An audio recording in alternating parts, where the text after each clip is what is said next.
Hello.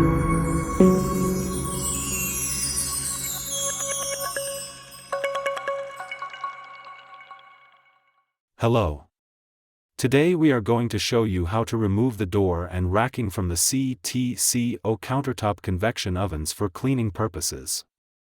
Let's dive in. To remove the door from the oven, begin by opening the door and flipping the hinge locks up and back.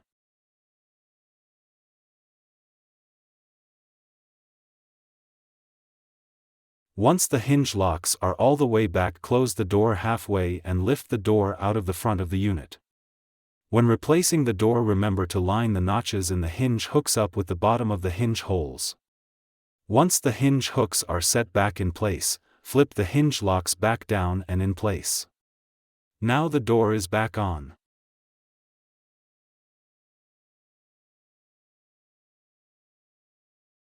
To remove the racking from the unit, begin by sliding the shelf racks out of the unit.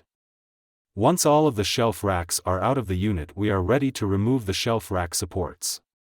To accomplish this, remove the 3 thumb screws, 2 from the top, and 1 from the bottom of each one of the rack supports.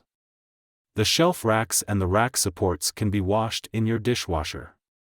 To clean the inside of the oven, use a damp cloth. A mild detergent can be used to remove stuck-on debris. Thank you for watching this training video.